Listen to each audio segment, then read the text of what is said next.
Halo semuanya, Assalamualaikum warahmatullahi wabarakatuh. Berjumpa kembali dalam pembelajaran informatika kelas 9. Bagaimana kabarnya hari ini? Semoga kita selalu diberikan kesehatan. Tetap semangat dalam mengikuti pembelajaran daring dimanapun kalian berada. Nah, pada pembelajaran minggu lalu, kita telah belajar tentang web browser dan paket Office. Nah, pada pertemuan hari ini, kita akan belajar tentang mengenal aplikasi CMS atau Content Management System. Ikuti pembelajarannya sampai akhir ya.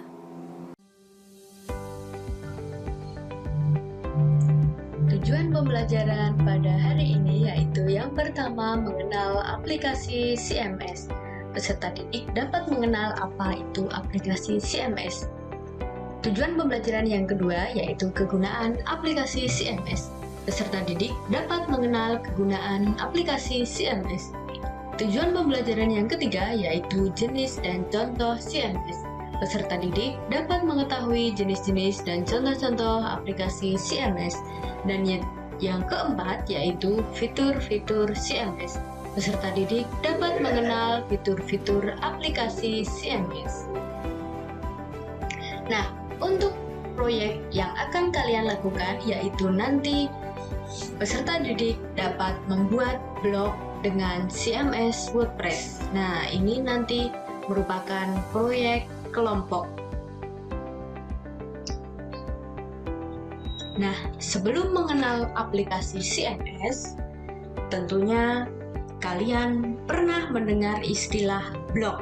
Nah, jadi kalian sering mengakses internet.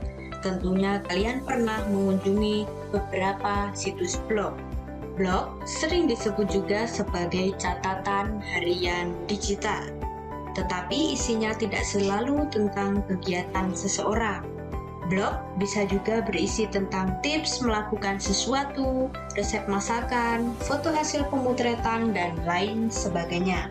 Nah, jadi informasi-informasi yang bisa kalian bagikan kepada orang lain dapat kalian berikan melalui blog atau catatan harian. Kalian dapat menggunakan bahasa formal ataupun bahasa non-formal.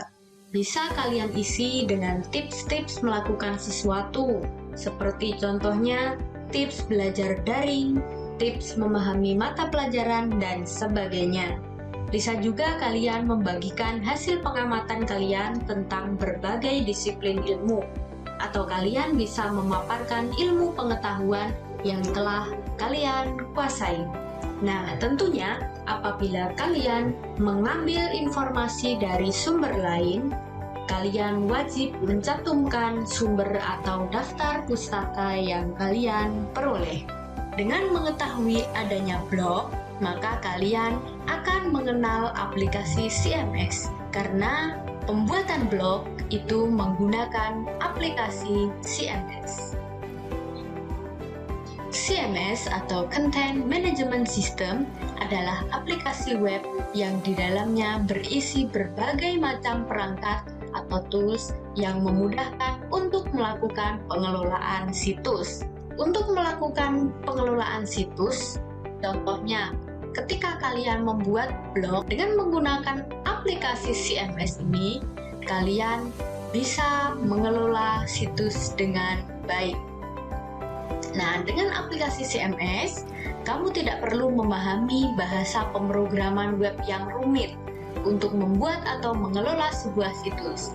Nah, karena dengan aplikasi CMS, kalian hanya tinggal mencuplik atau mengambil tema-tema yang ada di dalamnya. Tampilan CMS yang user-friendly akan memudahkan kamu dalam mengelola tampilan dan konten situsmu. Jadi tidak perlu khawatir dengan menggunakan aplikasi CMS, contohnya WordPress. Nanti kita akan belajar bersama-sama menggunakan aplikasi CMS WordPress untuk membuat blog. Nah, kegunaan CMS Yang paling utama yaitu memberikan kemudahan untuk melakukan proses pengelolaan informasi dalam sebuah situs CMS.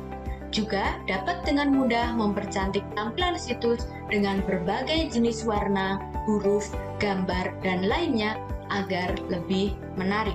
Jadi, ketika kalian membuat blog menggunakan aplikasi CMS, kalian bisa mempercantik tampilan dengan menggunakan tema-tema yang ada di dalam aplikasi CMS itu sendiri. Kegunaan CMS secara rinci yang pertama yaitu melakukan manajemen data. Nah, kalian dapat menyimpan setiap data dan informasi dan mengambilnya kembali sesuai dengan kebutuhan yang kalian inginkan. Yang kedua yaitu kalian dapat mengatur siklus hidup server dengan memberikan fasilitas kepada para penggunanya untuk mengelola bagian atau isi mana saja yang akan ditampilkan. Jadi, dengan menggunakan aplikasi CMS, informasi atau isi yang akan kalian tampilkan bisa kalian kelola. Ada yang ingin kalian tampilkan atau ada yang ingin kalian privat. Nah, kalian bisa mengelola semua yang akan kalian tampilkan. Yang ketiga yaitu mendukung web templating dan standarisasi dengan menggunakan halaman yang telah disediakan oleh CMS.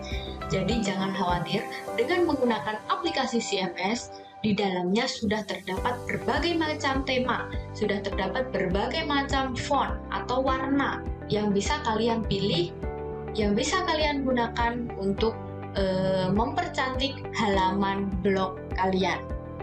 Kegunaan CMS yang keempat yaitu personalisasi server disesuaikan dengan kebutuhan pengguna. Kegunaan CMS yang kelima yaitu sindikasi, yaitu dengan memberikan kemungkinan kepada semua server untuk bisa membagi data pada server lain. Dan kegunaan CMS yang keenam yaitu akuntabilitas, dengan mendukung hak akses kepada penggunanya.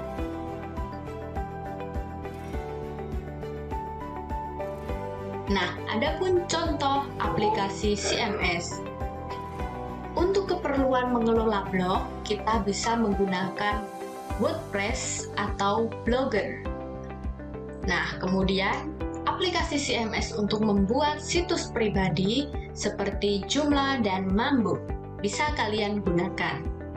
Kemudian aplikasi untuk membuat toko online atau e-commerce, kalian bisa menggunakan aplikasi CMS PrestaShop, OpenShop, dan Drupal. Kemudian untuk aplikasi CMS membuat forum atau membuat group discussion, bisa kalian gunakan bbPress atau PHP BB. Nah, kemudian fitur-fitur yang terdapat di dalam aplikasi CMS. Yang pertama yaitu Easy Wizard Based Install and Versioning Procedure, yaitu proses instalasi yang mudah dan proses perawatan serta perbaruan konten. Jadi, ketika kalian akan menggunakan aplikasi CMS, kalian harus mempunyai user dan password atau mempunyai akun. Nah, tentunya dengan proses instalasi yang mudah serta proses perawatan website atau perawatan situs yang lebih mudah. Nah, kemudian fitur-fitur yang lain yaitu Full Template Support and Customizable Template, yaitu fitur untuk melakukan pergantian tampilan dengan memilih atau mengunggah template situs yang kamu sukai. Nah, jadi kalian bisa bebas mendesain atau bebas menentukan tema blog atau tema situs yang kalian sukai atau yang kalian inginkan. Nah, tentunya nanti setiap berapa bulan akan ada upgrade tema dan lain sebagainya. Nah, itu juga tergantung kalian pengen mengupgrade tema atau menggunakan tema yang dulu. Kalau sekali kalian membuat situs atau membuat blog, kalian menentukan tema yang itu, nah diusahakan harus benar-benar bagus, jadi agar tidak menggonta-ganti tema. Kemudian fitur-fitur aplikasi CMS berikutnya yaitu Admin Panel with Multiple Language Support, yaitu panel administrator dengan dukungan berbagai bahasa. Apalagi dengan menggunakan WordPress itu akan mendukung semua bahasa, jadi kita bisa memilih bahasa yang kita ketahui. Misal kita bisa menggunakan bahasa Indonesia atau menggunakan bahasa Inggris. Nah, fitur-fitur aplikasi CMS yang berikutnya yaitu Content Hierarchy with Unlimited Depth and Size, yaitu memiliki tingkatan konten yang tidak terbatas. Jadi, semua konten, semua materi, semua informasi dapat kalian bagikan secara tidak terbatas. Dengan diberikan akses yang tidak terbatas, maka kalian harus bisa mengira-ira mana informasi atau konten yang bermanfaat untuk dibagikan kepada orang lain, tentunya tidak menyinggung unsur-unsur sara.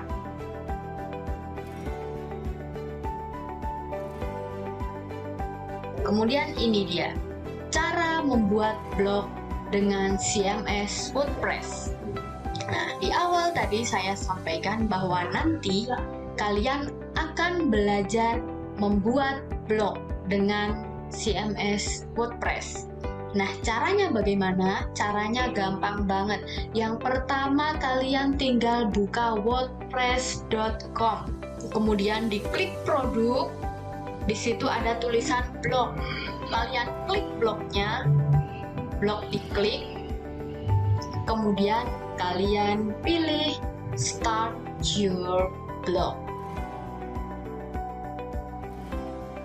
Nah, setelah itu langkah selanjutnya yaitu create your account. Nah, di situ disediakan masukkan alamat email kalian yang aktif. Kemudian kalian tentukan username dan password yang tentunya username dan password itu nantinya akan digunakan untuk login akun WordPress kalian. Silahkan kalian isi, dan nanti setelah kalian klik create your account, kalian akan mendapatkan notifikasi ke alamat email kalian yang nanti bisa kalian gunakan untuk mengaktifasi akun WordPress kalian.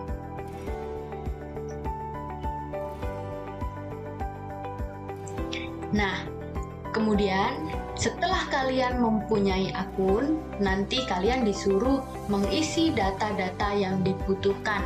Seperti kalian harus mengisikan nama domain situs. Nah, silahkan kalian buat situs sesuai keperluan isi blog kalian. Misal, saya pengen mengambil tema teknologi. Nah, kemudian saya membuat blog.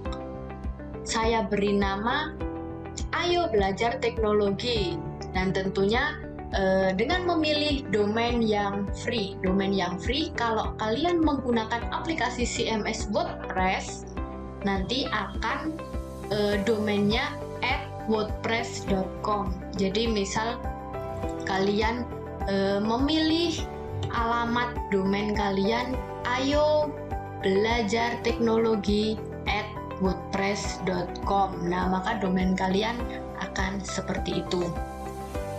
Nah, setelah situs blogmu terdaftar di wordpress.com, saatnya kamu dapat melakukan pengelolaan blog. Nah, setelah selesai, maka kalian akan diarahkan ke halaman My Site. Nah, pada halaman ini, kamu dapat mengatur situsmu, yaitu kalian dapat mengganti judul situs, mengatur tema atau desain blog, mengedit halaman situs atau homepage atau beranda, kemudian kalian bisa membuat konten atau post baru, kemudian kalian bisa meluncurkan situs, dan kalian bisa menambahkan anggota tim kalian. Untuk pengaturan pengelolaan blog, akan saya jelaskan, akan saya berikan tutorial di minggu depan. Oke, untuk proyek kalian, yaitu nantinya kalian dapat membuat blog dengan CMS WordPress. Untuk proyek ini, boleh kalian kerjakan individu atau kalian membentuk kelompok maksimal 3 siswa. Nah, untuk pilihan temanya, kalian bisa pilih tentang pendidikan atau kebudayaan atau lingkungan atau alam atau teknologi. Kalian bisa menentukan tema yang kalian kehendaki, tentunya dengan diskusi dengan teman satu kelompoknya. Nah, untuk ketentuannya yaitu waktu pengerjaan kalian nanti saya beri waktu 2 minggu. Nah, untuk minggu pertama atau minggu ini, silahkan kalian membuat akun blog terlebih dahulu dan silahkan kalian melakukan diskusi atau merancang isi blog.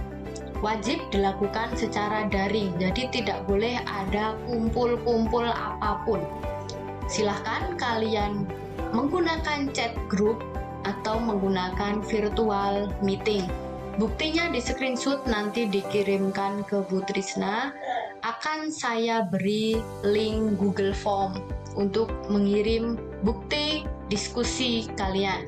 Jadi pastikan wajib dilaksanakan secara daring, tidak ada pertemuan dengan teman. Kalau kalian pengen mengerjakan secara individu atau kalian pengen benar-benar belajar tentang membuat blog, kalian bisa kerjakan secara individu. Oke, ini untuk tugas minggu ini, yaitu tugasnya hanya membuat akun blog dan kalian bisa diskusi merancang isi blog yang akan kalian masukkan atau yang akan kalian buat. Mau memasukkan konten materi apa saja, minimal 3 postingan dalam satu blog atau satu situs 3 postingan. Kemudian untuk minggu kedua nanti kalian belajar memasukkan konten atau cara memposting materi atau cara memposting informasi ke dalam blog atau mengisi blognya. Nah, itu sesuai tema yang kalian pilih. Itu nanti untuk minggu kedua akan saya beri tutorial lebih lanjut. Baik, silahkan apabila ada yang perlu ditanyakan, silahkan bisa WA Bu Trisna. Silahkan bisa tanya kalau ada yang belum jelas. Oke, thank you. Mungkin itu saja yang bisa saya sampaikan. Terima kasih atas atensi kalian yang luar biasa. Saya harap kalian tidak terbebani dengan tugas ini, tapi tugas ini digunakan benar-benar untuk kalian belajar membuat blog. Karena nantinya untuk pembuatan blog atau membuat website atau membuat situs ini pasti akan kalian gunakan supaya kalian tahu ilmu tentang membuat situs atau membuat blog atau membuat website. Oke, kalau ada pertanyaan yang belum jelas silahkan bisa sharing, bisa ditanyakan ke Bu Trisna. Sampai jumpa lagi di minggu depan untuk tutorial cara mengupload atau cara memposting di situs blog yang sudah kalian buat. Tetap semangat, tetap jaga kesehatan, dan selalu kuat dalam melakukan segala aktivitas. Baik, mohon maaf apabila banyak kesalahan. Saya akhiri, wabillahi taufik wal hidayah. Wassalamualaikum warahmatullahi wabarakatuh.